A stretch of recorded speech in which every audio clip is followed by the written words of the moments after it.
Hello everyone, मेरा नाम है वरुण चित्रा।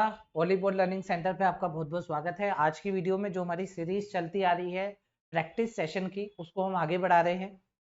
जैसा कि आप सबको पता है, हमारा टेलीग्राम चैनल है, आप इसको सब्सक्राइब कर सके हैं। टेलीग्राम चैनल को डिस्क्रिप्शन बॉक्स में लिंक है, उसमें जाइए, आपको डेली बेसिस पे पीडीएफ देखने को मिलेगी। टोटल 4 सेट यहाँ पर आ चुके हैं। इन जो सेट हम आपको देते हैं, इसके अंदर टॉप 10 क्वेश्चन होते हैं। टॉप 10 इंपॉर्टेंट क्वेश्चन जो आपको रिवीजन करने के लिए या आपकी प्रैक्टिस के लिए, आपके लेवल चेक करने के लिए काफी है। तो इसके अंदर आपको हम डिफरेंट डिफरेंट क्वेश्चन देते हैं, जिसका सोल्यूशन आपको नेक्स्ट डे वाली पीडीएफ में मिलता है, और ये डेली रात को 9 बजे अपलोड हो जाता है। तो आपको क्या करना है, हमारे टेलीग्राम चैनल पे जाना है। ये टेलीग्राम चैनल है, यहाँ से इस पीडीएफ को अपलोड करके, मतलब पीडीएफ को डाउनलोड करके आपको प्रैक्टिस लगा लेनी है।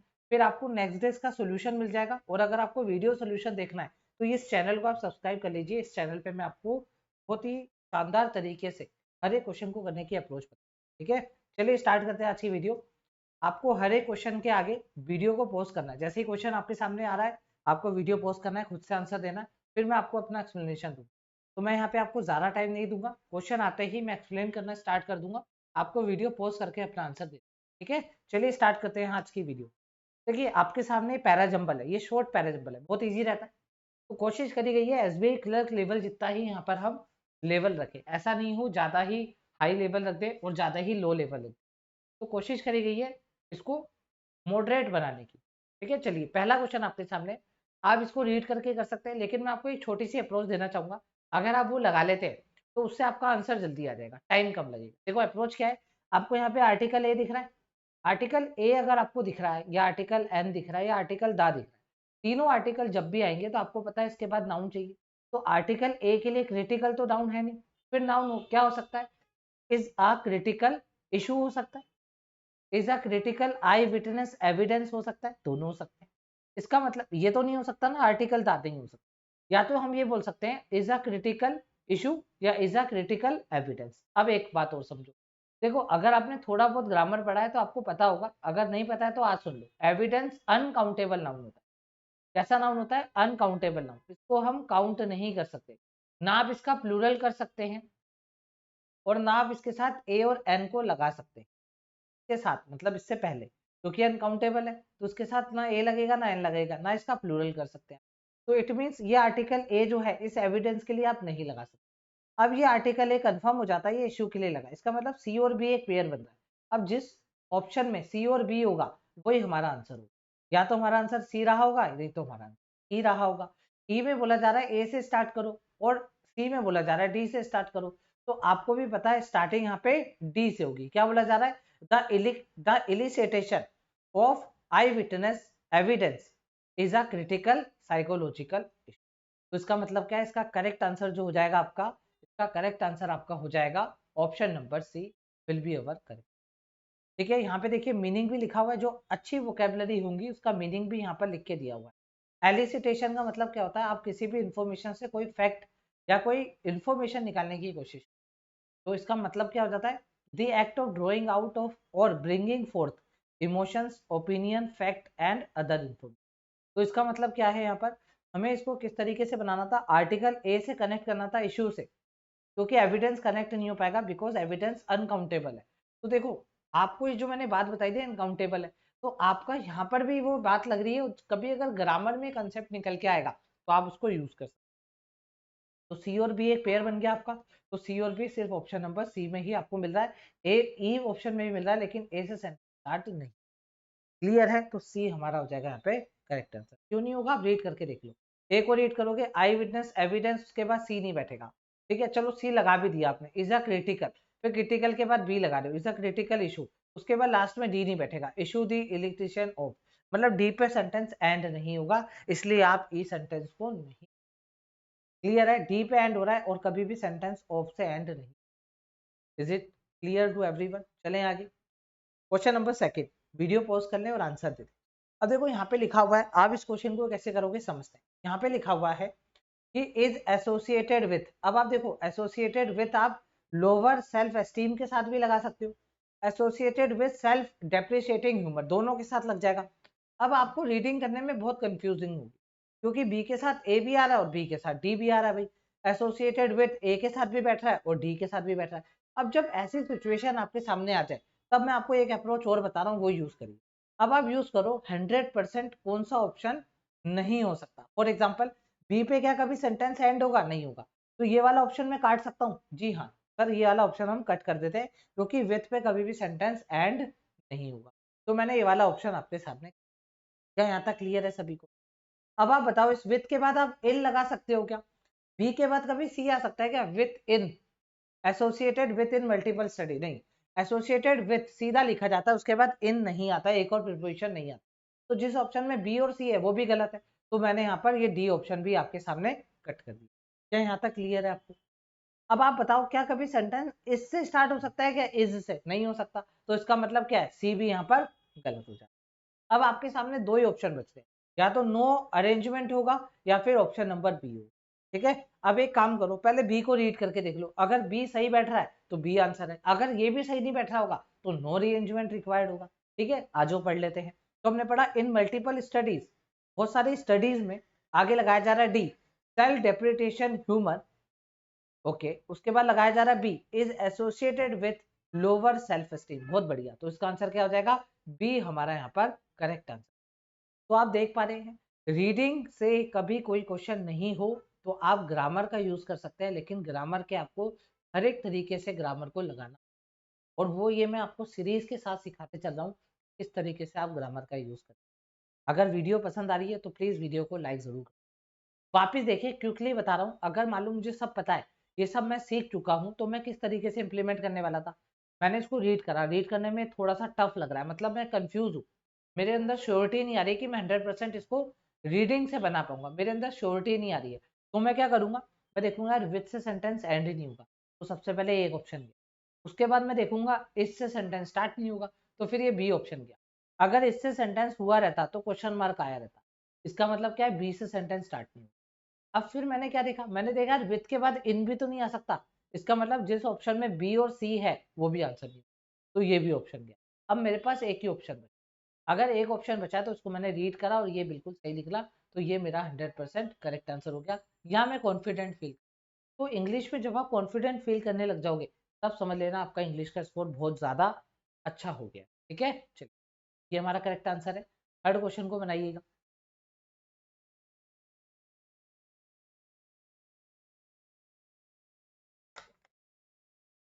अब देखिए, आप इसको ऐसे ही पढ़ेंगे, फील गुड, ऐसे ही पढ़ेंगे ना, यू फील गुड, तो इसका मतलब क्या है? एक बार यार ये थोड़ा सा मुझे चांस लग रहा है, एक बार रीड कर लूं क्या? फ्लोस में make you feel good at the moment, इसका मतलब क्या है? बी के साथ यार डी कनेक्ट हो, तो बी के साथ डी किस ऑप्शन में, बी के साथ डी किस ऑप्शन में? दो ऑप्शन में, या तो सर ये आंसर हो सकता है, नहीं तो आंसर ये हो सकता है। काम करते हैं, बी के साथ डी इधर आ रहा है और बी के साथ डी इधर, क्या कोई ऐसा क्लू मुझे मिल सकता है क्या जिससे मैं एक ऑप्शन कट पाऊँ? जी हाँ सर, मिल गया।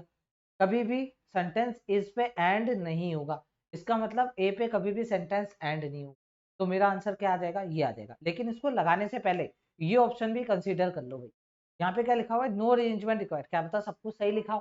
तो एक काम करते हैं, जो हमारा आंसर बन रहा है इसको रीड कर ले, में आ जाओ रीड कर लेते हैं। ए से, ए के बाद सी को रीड करना, चलो आ जाओ। Accepting your body as it is, मतलब एक्सेप्ट करना तुम्हारी बॉडी जैसी भी है, के बाद C, and loving your fatness, और बोला जा रहा है और अपने जो फैटनेस है उसको आप पसंद करते हैं। उसके बाद बोला जा रहा है एंड के बाद बी बोला एंड फ्लोज, आप अपनी फैटनेस को और अपने फ्लोज को, मतलब अपनी खामियां को, है ना, और अपने फैटनेस को आप क्या करते हैं? पसंद करते हैं। तो मैं, तो हो सकता है ये आपको फील करवा दे गुड, एक मोमेंट के लिए आपको अच्छा फील कर, बिल्कुल सही बैठ रहा है। तो उसका मतलब क्या है? ऑप्शन नंबर ई पे करेक्ट आंसर। अगर आप इस तरीके से अप्रोच लगा रहे हैं तो आपका आंसर कॉन्फिडेंटली सही, को पता होगा मैं सही ही लगा रहा हूँ, तो कॉन्फिडेंट। ठीक है, चलिए क्वेश्चन नंबर फोर्थ को बनाते हैं, फोर्थ बनाइएगा। अब देखिए फोर्थ में क्या है, आर्टिकल ए आ रखा है, तो आ वीक अहेड इस तरीके से बोलते हैं ना, आ वीक अहेड। ठीक है ना, तो इसका मतलब क्या है? आ वीक अहेड बन तो रहा है, एक बार रीड कर ले, में आ जाओ रीड कर ले। तो मैंने देखा सी के बाद बी बन रहा है, इसका मतलब सी भी एक पेयर बन रहा है, तो पहले चेक कर लूं क्या सी और बी का है, सी और बी कहाँ है, सी और बी कहाँ है? सी और बी सिर्फ एक ही ऑप्शन में, तो रीड करके देखें क्या? चलो रीड करते हैं, डी से स्टार्ट करते हैं। Former and current hockey player, came together, ठीक है, came together to demand Bharat Ratna for the, article the लगा हुआ है, for the see legendary major Dhyanchand, बहुत बढ़िया, फिर लगा हुआ है comma, a week ahead of his 115th birth. इसका मतलब क्या है, बिल्कुल सेट बैठ रहा है, सेट बैठ रहा है, बन भी रहा है। इसका मतलब क्या है, ई ऑप्शन पे 100%। बताइए कैसी लग रही है अप्रोच, अगर ये अप्रोच आप यूज करेंगे। देखिए जो रीडिंग करके बना रहा है, जो सेंटेंस को रीडिंग करके बना रहा है उसका भी आंसर आएगा, लेकिन इसको लगेगा टाइम आपसे ज्यादा कंपैरेटिवली, और जो ग्रामर से लगा रहा है उसको आगे से आगे पेयर पता है, तो उसको टाइम लगेगा कम। तो टाइम का रेशियो है वो हम कम लेंगे, क्योंकि हम ग्रामर के कुछ कंसेप्ट को यूज कर रहे हैं।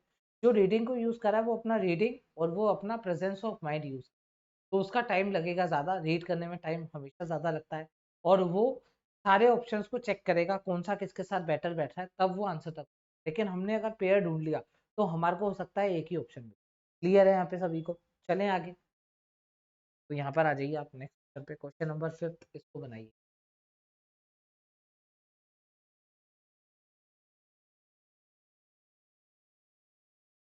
चलिए इसको स्टार्ट करते हैं, इसको समझते हैं।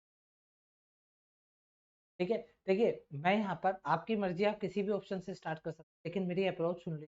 अप्रोच ये कहती है, आपको कोशिश ये करनी चाहिए कि आपको, आपका जो क्या कहते हैं, फैमिलियर वर्ड आपको मिल जाए, या फैमिलियर आप उसमें कन्वीनियंट हो, आप वो वाला वर्ड ढूंढ लीजिए। जैसे मैंने यहाँ पे रिमेन्स ढूंढ लिया, कोई चीज अभी भी बनी हुई है, कैसी बनी हुई है आगे बताना पड़ेगा, क्या ना। तो मैंने यहाँ पे रिमेन्स अगर ढूंढा, तो रिमेन्स, तो बाय तो आएगा नहीं, देखो, क्योंकि बाय अगर आता है, जब भी बाय आता है तो बाय से पहले अगर आप वर्ब लगाते हो, वर्ब की थर्ड फॉर्म लगती है, इसलिए मैंने ई को कट करा और मैंने रिमेन को पकड़ा। अब रिमेन्स के बाद सेटिंग भी नहीं आएगा, रिमेन सेटिंग दी स्टेज नहीं, रिमेन्स मतलब कोई चीज बनी हुई है, तो रिमेन्स एन आइकोनिक मास्टरपीस, मतलब ये अभी भी एक आइकोनिक मास्टरपीस बना हुआ है। क्या पता ये आ जाए, एक बार रीड कर ले, आ जाओ रीड कर लेते हैं। बीथोवेन्स सिम्फोनी नंबर 9, ठीक है, हमें नहीं पता भाई ये क्या है, किसी का नाम है, ठीक है। ये कोमा और ये कोमा आपको पता है एडिशनल इन्फॉर्मेशन होती है, इसको स्किप कर देते हैं। दो कोमा के अंदर जो भी बात लिखी जाती है वो एडिशनल, आपको ऐसे पढ़ना था, number 9 remains an iconic masterpiece transcending time and culture to inspire generation for music enthusiastics. बिल्कुल सही बैठा है, ए के बाद एफ बैठ रहा है, ये हो सकता है कोई मास्टरपीस रहा हो म्यूजिक से रिलेटेड, म्यूजिक के हिसाब से कुछ मास्टरपीस रहा हो भाई। तो ए और एफ हमारा यहाँ पे पेयर बना, तो ए और एफ हम चेक कर लेंगे किस, ए और एफ सर एक ही में दे रखा है, कोई बात नहीं, इतनी जल्दबाजी मत करो, पहले बी और डी भी रीड करो, आ जाओ बी और डी रीड कर लेते हैं। हमने देखा, the signing off the declaration of independence in 1776 marked a pivotal movement in American history। के बाद बोला D, setting the stage of the birth of a new nation founded on principles of liberty and democracy। बहुत बढ़िया बात बोली जाए, यहाँ पर भी बात इसी को लेके हो रही है, और यहाँ पर भी बात लिबर्टी डेमोक्रेसी को लेके हो रही है, यहाँ पे मूवमेंट की बात हो रही है, इंडिपेंडेंस की बात हो रही है। तो इसका मतलब क्या है, ये आपस में रिलेटेबल को, तो इसका मतलब क्या है, हमारा ये आंसर क्या हो जाएगा, करेक्ट। क्या क्या सबको समझ में आया तरीके से आपको कनेक्ट करना, तो ऑप्शन नंबर सी पे करेक्ट आंसर हो जाएगा, both A F and B. ठीक है, उम्मीद करता हूँ आपको अच्छे से यहाँ पर हर एक क्वेश्चन समझ में आ रहे होंगे, और अगर बढ़िया लग रहा है तो प्लीज यार वीडियो को लाइक कर। देखिए यहाँ पे लिखा हुआ है ट्रायम्फेंट, ट्रायम्फेंट का मीनिंग होता है कि विक्ट्री और सक्सेस, विक्ट्री और, ठीक है। तो जो इंपॉर्टेंट वोकेबलरी थी आपके सामने मैं लिख के लेकर आया हूँ, उसको डाउन कर लीजिएगा। पीडीएफ में भी आपको वोकेबलरी मिल जाएगी, पीडीएफ अगर आपको डाउनलोड करनी है, पीडीएफ आपको हमारे टेलीग्राम चैनल पे, ठीक है। नेक्स्ट क्वेश्चन क्या है, क्वेश्चन नंबर 6 आप, क्वेश्चन नंबर 6 आप कैसे बनाएंगे।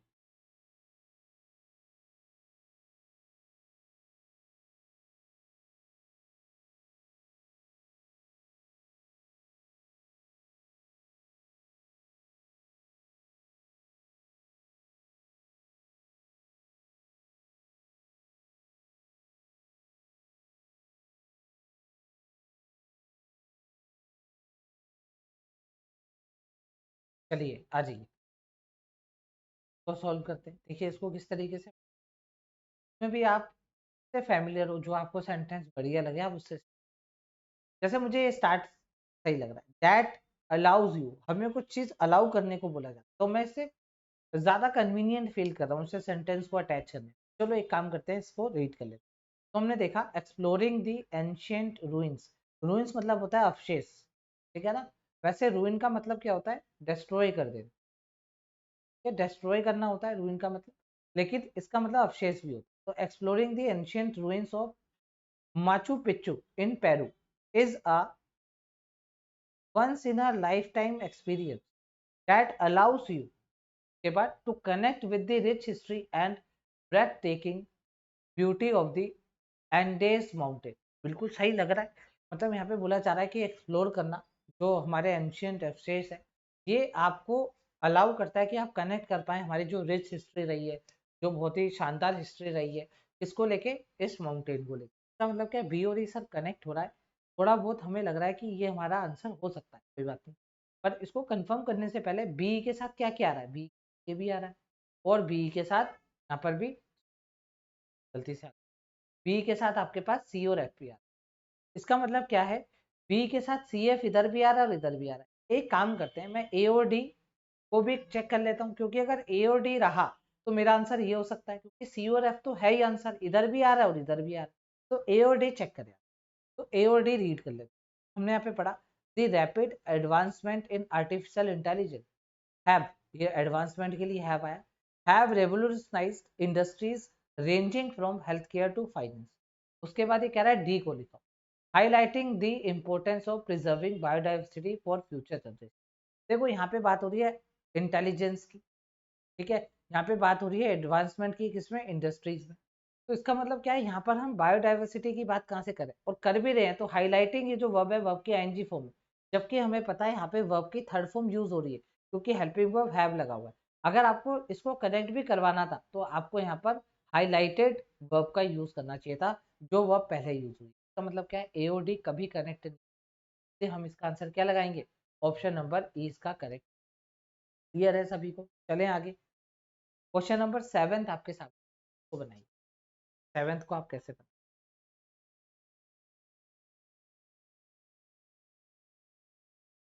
चलिए 7 को एक्सप्लेन कर देता हूँ। 7 में देखिए आपको किस तरीके से बताना रहेगा। देखिए सबसे पहली बात, आपको यहाँ पे ऑल्सो दिख रहा है तो कहीं बट आ जावे, क्या ना, और यहाँ पे डैट दिख रहा है तो मैं डैट से उठा लेता हूँ। डैट से क्यों उठा रहा हूँ, क्योंकि डैट से पहले एक सेंटेंस रहा होगा, कोई बात रही होगी, that would instruct cell to build a certain protein. तो कोई चीज है जो इंस्ट्रक्ट कर रही है सेल को कि वो बिल्ड करे एक सर्टेन प्रोटीन, तो कुछ चीज है, तो वो चीज को पकड़ना हमारे लिए आसानी रहेगी। तो यहाँ पे बात हो रही है सेल्स की, प्रोटीन की, तो यहाँ पे इकोनॉमिक की बात नहीं होगी, ये गलत है। यहाँ पे मिलिट्री सैटेलाइट की बात नहीं होगी, क्योंकि मिलिट्री सैटेलाइट बिल्ड नहीं करेगी सेल्स को और प्रोटीन को। ए को रीड कर लेते हैं, the idea was to inject the body with a modified mRNA. बिल्कुल सही, अगर हम इंजेक्ट कर देंगे मॉडिफाई करा हुआ एमआरएनए, तो ये इंस्ट्रक्ट करेगा सेल को कि वो बिल्ड करे एक सर्टेन प्रोटीन। इसका मतलब क्या है, ए और एफ कनेक्ट हो रहा है, थीम भी मैच कर रही है और सब बढ़िया लग रहा है। अब हम क्या करेंगे, ए और एफ चेक करेंगे, किसमें ए और एफ किसमें। देखिए ए और एफ, ए और एफ ही बन रहा है ना, ए और एफ बन रहा है, ए और एफ एक ही ऑप्शन में, ये रहा। इसके साथ बी और डी भी जा रहा है क्या, चेक कर लेते हैं। इंडिया में ऑल्सो कंस्ट्रक्ट मोर मिलिट्री सैटेलाइट। इंडिया को और भी ज्यादा मिलिट्री सैटेलाइट को क्या करना चाहिए, कंस्ट्रक्ट करना चाहिए। इसके बाद डी लगा हुआ है, along with the existing GSAT series to ameliorate India's ability. इसका मतलब क्या है कि यहाँ पर बोला जा रहा है कि हमें इसके साथ साथ ये भी करना चाहिए। बहुत सही बैठ रहा है यहाँ पे, तो बी हमारा यहाँ पे करेक्ट आंसर होगा। यहाँ पर मैंने एमिलोरेट का यहाँ पर मीनिंग क्या होगा ये भी लिख सकते हैं। तो एम्यूलरेट करना मतलब क्या होता है, किसी भी चीज को आप अच्छा कर रहे हैं, सुधार रहे हैं, सेटिस्फैक्ट्री बना रहे हैं, मोर बेनिफिशियल बना रहे हैं। तो इसका मतलब क्या हो जाएगा, ameliorate is equal to make something better, more bearable, more satisfactory. Is it clear to everyone. 7th question को आपने देखा, हमने डैट से कनेक्ट करना, क्योंकि डैट के बाद हमने जो रीड करा उसके अकॉर्डिंग हम इसमें बता सकते थे कि क्या ऐसी चीज है जो सेल को बिल्ड कर रही है और प्रोटीन बनाने को। तो ये हो जाएगा हमारा इसका करेक्ट आंसर। क्वेश्चन नंबर 8 आपके सामने, खुद डायरेक्शन रीड करिए और आंसर दीजिए।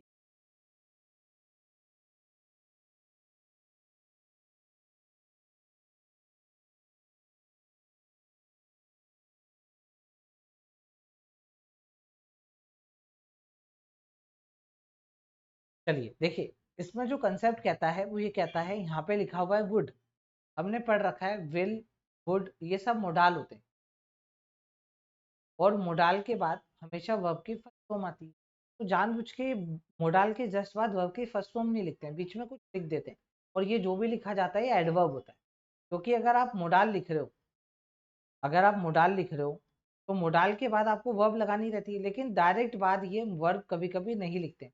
पहले एक एडवर्ब लिख देते हैं, उसके बाद वर्ब लिख देते हैं, जिससे कि डायरेक्ट कनेक्शन फील ना हो आप। तो आपने यहाँ पर इस सेंटेंस को रीड करा, इन दी मीटिंग, मीटिंग के अंदर इंडिया वुड ऑल्सो, एम्पेसाइज नहीं होगा, एम्पेसाइज होगा, इसलिए बी में एरर, क्योंकि आपको यहाँ पर एरर ढूंढनी है। चलिए 9th क्वेश्चन को करते हैं। 9th क्वेश्चन में भी आप पॉज करके आंसर अपना लगा लीजिए। हाँ जी, इन मॉडर्न सिटीज, देखिए इन मॉडर्न सिटीज बिल्कुल सही है, मॉडर्न जो सिटीज थी ठीक। दीज डेज, अब एक बात ध्यान रखिएगा, अगर दीज आया है तो इसके बाद नाउन प्लूरल ही आएगा। अगर ये वाला दीज आया तो नाउन सिंगुलर ही आएगा। अगर मैंने दीज लिखा है तो मुझे डेज ही लिखना पड़ेगा, ठीक है। तो these days, the social circle, तो मेन सब्जेक्ट क्या है, दीज डेज, तो यहाँ पर बात कहने के लिए लिखा गया। हम बोलते हैं ना इन दिनों, तो उन दिनों जब मॉडर्न सिटी की बात हो रही थी, मॉडर्न सिटीज के अंदर क्या था, दी सोशल सर्किल, जो सोशल सर्किल था is limited to the family. तो जो सोशल सर्किल था वो लिमिटेड था अपनी फैमिली के। तो यहाँ पर बिल्कुल सही है, यहाँ पे नो एरर है, कोई भी एरर नहीं है। अगर आप इसमें कुछ एरर लगा रहे हैं तो आपका कंसेप्ट थोड़ा सा वीक है, इसमें नो एरर है। क्यों नो एरर है समझिएगा, इन मॉडर्न सिटीज, ठीक, इनके बाद ये ऑब्जेक्ट है, ठीक है, कोई दिक्कत। दीज डेज, इन दिनों, जब मॉडर्न सिटीज का टाइम था। The social circle, social circle subject, subject के लिए इजी तो आएगा क्योंकि सर्कुलर सिंगुलर है, सॉरी सर्किल सिंगुलर है तो इजी आएगा। Is limited to the family, limited था फैमिली के लिए। E option will be correct answer, no. Last question, हाँ जी लास्ट क्वेश्चन। लास्ट क्वेश्चन में आपको क्या याद रखना है, ध्यान में रखिए, कभी भी अगर मैं नो सूनर लिखूंगा तो उसके बाद मैं देन लगाऊंगा। बाकी जो आपके पास बच गए, चाहे आप बैरली लिखो, चाहे आप स्कार्सली लिखो, ठीक है, चाहे आप यहाँ पर बेयरली लिखो, कुछ भी लिखो आप यहाँ पर, आप हमेशा नो सूनर के साथ देन लगाएंगे। इसके अलावा जितने भी वर्ड बच गए, हार्डली, ठीक है, इन सब के साथ आप क्या लगाएंगे, वैन लगाएंगे। इसलिए यहाँ पर ये वैन गलत हो जाता है, हमें नो सूनर के साथ देन लगाना, ठीक है। नेक्स्ट, ये हो जाता है हमारा करेक्ट आंसर। चलिए, ये हमारा जो पूरा 10 क्वेश्चन का एक बंच था पीडीएफ का, ये प्रैक्टिस सेट 4 था। ऐसे डेली प्रैक्टिस सेट आपको मिलते जाएंगे। और अगर आप बैंक की प्रिपरेशन कर रहे हैं, सीजीएल की प्रिपरेशन कर रहे हैं, रेलवे की प्रिपरेशन कर रहे हैं, एमपी सीईटी की, आरबीआई ग्रेड बी की, और अगर आप पुणे में रहते हैं या पुणे के आसपास रहते हैं, तो आप आने का सोच रहे हैं, शिफ्ट होने का सोच रहे हैं, तो ये हमारा नंबर नोट डाउन कर लीजिए। इसके अंदर आप कॉल लगा के पूछिए न्यू बैचेस कब से हैं। पर मंथ हम 2 न्यू बैचेस लॉन्च करते हैं, तो आप इसके अंदर कॉल लगा के पूछ सकते हैं कि इसमें किस तरीके का कोर्स है, क्या क्या आपको मिलता है, हर एक चीज को आपको इन डिटेल यहाँ पे बताया रहेगा, ठीक है। क्वांट आपको लोकेश सर पढ़ाएंगे, इंग्लिश मैं पढ़ाऊंगा आपको। यहाँ पर आपको प्रैक्टिकल अप्रोच दी जाती है, कैसे हम कंपटीशन को बीट कर सकते हैं, कैसे हम जल्दी आंसर तक पहुंच सकते हैं। जैसा कि आपने देखा इस वीडियो में किस तरीके से मैंने आपको शॉर्ट रिव्यूज दिए, शॉर्टकट बताए, और जो भी शॉर्टकट बताए वो 100% प्रैक्टिकल प्रूवन है, वो एग्जाम में लगते हैं। तो आप हमारा रिव्यूज देख सकते हैं, हमारी वेबसाइट पे जा सकते हैं, ठीक है। हमारा इंस्टाग्राम चैनल ज्वाइन कर सकते हैं, उसके अंदर आपको रिव्यूज मिल जाएंगे, आपको और भी पढ़ाने के तरीके पता चलेंगे। और ये हमारा एक नया बैच लॉन्च हो रहा है 11 दिसंबर से सुबह 7:30 बजे, स्पेशल फॉर क्वांट। अगर आपको क्वांट में प्रॉब्लम है तो क्वांट के लिए हमारा स्पेशल बैच है, ये लॉन्च हो रहा है, आप इसमें एनरोल कर सकते हैं, आके डेमो क्लासेस ले, सब कुछ आपको इस नंबर। उम्मीद करता हूँ आज की क्लास आपको बढ़िया लगी होगी।